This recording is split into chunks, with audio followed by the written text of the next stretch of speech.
Assalamualaikum warahmatullahi wabarakatuh. Alhamdulillah alladzi hadana li hada wa ma kunna linahtadiya laula an hadana Allah. Asyhadu an la ilaha illallah wa asyhadu anna Muhammadan abduhu wa rasuluh. Amma ba'du. Alhamdulillah anakku sekalian, kita bertemu lagi dalam pembelajaran akidah akhlak di kelas 4. Semoga kalian dalam keadaan sehat walafiat tanpa kurangan suatu apapun. Kita akan belajar bab yang ketiga, akidah akhlak kelas 4 tentang iman kepada kitab-kitab Allah. Ada di buku Kementerian Agama kelas 4 akidah akhlak bab yang ketiga halaman 30 sampai 39. Silakan bukunya dibuka sambil kita menonton video yang Bapak sampaikan. Sebelum kita belajar, anak-anak sekalian, marilah kita berdoa. Silakan diangkat tangannya, kita berdoa bersama. Semoga apa yang nanti kita pelajari menjadi ilmu yang bermanfaat. Bismillahirrahmanirrahim. Rabbi zidni ilma warzuqni fahma. Rabbi srahli sadri wa yassirli amri wahlul uqdatam min lisani yafqahu qawli. Anak-anakku sekalian, pembelajaran kemarin kalian sudah belajar tentang apa itu kalimat thayyibah hauqalah. Kalian juga sudah belajar bagaimana apa itu asmaul husna. Sekarang kita belajar materi yang baru tentang iman kepada kitab-kitab Allah. Itu tujuan pembelajarannya, diharapkan kalian nanti dapat mengerti apa itu pengertian kitab-kitab Allah, menyebutkan nama-nama kitab Allah, menjelaskan nabi-nabi yang menerima kitab Allah, serta menyajikan contoh berlaku akhlak mulia sebagai implementasi dari rukun iman yang ketiga. Baik, yang pertama, pengertiannya iman kepada kitab-kitab Allah itu apa? Pengertiannya adalah mempercayai dan meyakini sepenuh hati bahwa Allah Subhanahu wa Ta'ala telah menurunkan kitab-kitabnya kepada nabi atau rasul yang berisi wahyu Allah untuk disampaikan kepada manusia, ke seluruh umat manusia. Itu pengertiannya kita iman kepada kitab-kitab Allah. Selanjutnya, anak sekalian, ada 4 kitab-kitab Allah yang sudah diturunkan kepada manusia. Kitab apa saja itu, Pak? Yang pertama ada kitab Taurat. Kitab Taurat itu diturunkan kepada Nabi siapa? Jujur, Nabi Musa alaihissalam. AS itu bukan Amerika Serikat lah, nanti bacanya AS itu alaihissalam. Nabi Musa alaihissalam. Kemudian ada kitab Zabur yang diturunkan kepada siapa? Kepada Nabi Daud alaihissalam. Ada Injil yang ketiga yang diturunkan kepada Nabi Isa alaihissalam. Dan yang terakhir ada Al-Quran yang diturunkan kepada Nabi Muhammad sallallahu alaihi wasallam. Kalau yang lain pakai alaihissalam, yang terakhir Al-Quran, Nabi kita menggunakan SAW, tapi tidak boleh dibaca SAW lah, dibacanya SAW itu tulisannya boleh, dibacanya sallallahu alaihi wasallam. Itu 4 kitab yang diturunkan Allah kepada manusia. Kita langsung bahas ke yang pertama, ada kitab Taurat. Apa kitab Taurat itu? Kitab Taurat itu kitab yang diturunkan kepada Nabi Musa alaihissalam. Jadi nanti di slide ini Bapak akan sampaikan ada yang Bapak warnai dengan warna yang berbeda. Nah, itu adalah poin-poin penting yang nanti paling tidak kalian harus ingat. Nah, selanjutnya Taurat itu memakai bahasa Ibrani. Ini gambar yang di sampingnya ini adalah gambar contoh kitab Taurat yang Bapak cari di Google, Bapak temukan seperti itu. Taurat berbahasa Ibrani yang artinya syariah atau perintah. Kemudian isi kitab Taurat adalah keyakinan untuk menyembah Allah serta larangan menyembah berhala sekaligus pedoman bagi Bani Israel. Jadi kitab Taurat ini diperuntukkan atau diturunkan kepada Nabi Musa untuk sebagai perintah menyembah Allah serta larangan menyembah berhala bagi kaum Bani Israel. Ingat-ingat, kalau Taurat itu untuk Nabi Musa, kaumnya Bani Israel, kitabnya Taurat. Di dalam kitab Taurat ini juga menerangkan tentang apa? Tentang kedatangan Nabi Muhammad sebagai Rasul terakhir. Kalau dalam Al-Quran disebutkan dalam surat Al-Baqarah ayat 53, Allah berfirman, wa idh ataina Musal kitaba wal furqana la'allakum tahtadun. Dan ingatlah ketika kami berikan kepada Musa Alkitab atau Taurat dan keterangan yang membedakan antara yang benar dan yang salah agar kamu mendapatkan petunjuk. Selanjutnya, anak-anakku sekalian, ada kitab Zabur yang diturunkan kepada Nabi Daud alaihi salam.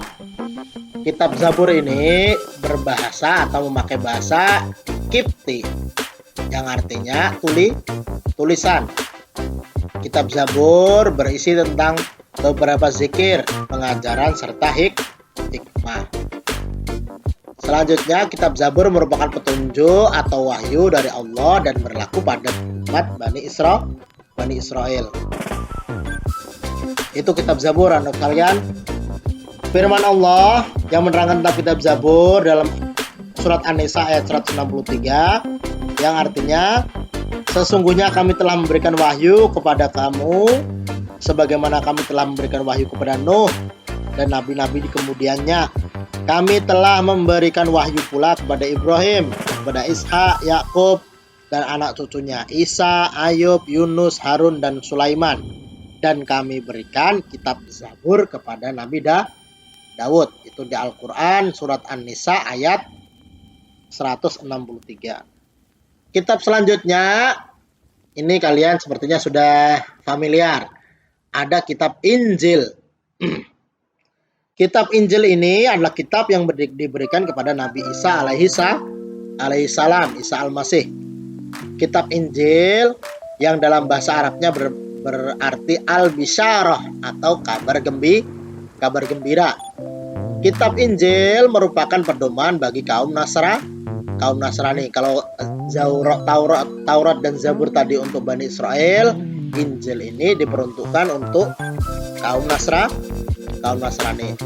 Selanjutnya, kitab Injil berisi tentang keterangan dan ajaran-ajaran yang membenarkan atau memperkuat ajaran-ajaran yang terdapat dalam kitab sebelumnya, yaitu kitab Taurat dan kitab Zabur. Nah, ini kitab kita Al-Quran. Kitab Al-Quran diturunkan kepada Nabi Muhammad SAW. Al-Quran diturunkan dalam bahasa Arab yang artinya bacaan atau yang dibaca. Al-Quran adalah wahyu Allah Subhanahu wa Ta'ala yang menjadi pedoman hidup bagi seluruh umat manusia. Kalau tadi 3 kitab yang pertama untuk umat tertentu, maka kitab Al-Quran untuk seluruh umat manusia.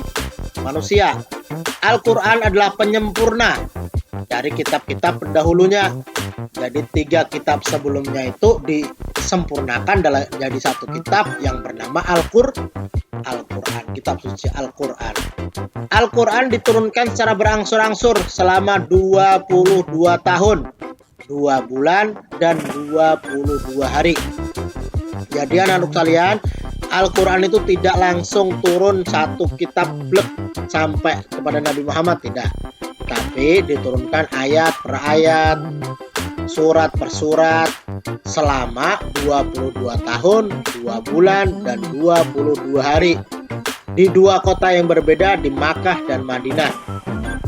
Maka ada namanya surah Madaniyah dan ada surah Makkiyah. Selanjutnya, pertanyaannya, bagaimana cara kita beriman kepada kitab-kitab Allah, Pak? Cara kita beriman kepada kitab-kitab Allah ada 3 cara. Yang pertama, yaitu meyakini bahwa kitab-kitab sebelumnya, kitab Taurat, Zabur, Injil, dan Al-Quran benar-benar diturunkan kepada Allah. Kalian harus yakin itu. Itu cara mengimannya. Yang kedua, membenarkan seluruh berita-berita yang ada di dalam kitab Al-Quran dan kitab-kitab yang lainnya yang masih asli. Ingat tuh Bapak kasih warna merah yang masih asli. Karena sampai sekarang kita belum mengetahui apakah kitab-kitab yang beredar yang dibilang Injil atau Taurat atau Zabur itu kitab-kitab yang asli dari Allah. Bisa jadi itu kitabnya sudah diubah oleh manusia. Wallahu a'lam bishawab. Tapi intinya kita harus membenarkan seluruh berita-berita yang ada di kitab tersebut kalau memang kitab-kitab tersebut masih asli, karena kita yakin kitab-kitab tersebut adalah kitab yang diturunkan Allah kepada nabi-nabinya untuk disampaikan ke seluruh umatnya. Yang ketiga, mengerjakan seluruh ajaran dan menjauhi seluruh larangan yang terdapat di dalam Al-Quran. Itu cara kita beriman, cara kita mengimani kitab-kitab Allah. Selanjutnya adalah hikmah. Apa hikmahnya kita beriman kepada kitab-kitab Allah? Yang pertama, menyadari bahwa Allah Subhanahu wa taala sangat sayang kepada kita sehingga kita harus bersyukur. Saking sayangnya Allah memberikan tata cara atau pedoman hidup bagi manusia dalam kitab suci yang diberikan kepada kita. Nah, itu bukti atau tanda sayangnya Allah kepada kita. Selanjutnya, selalu melaksanakan perintah Allah Subhanahu wa taala dan menjauhi seluruh larangannya. Setelah kita bersyukur, selanjutnya hikmahnya adalah kita harus selalu melaksanakan perintah atau menjauhi larangannya yang terdapat dalam kitab yang diberikan Allah kepada manusia.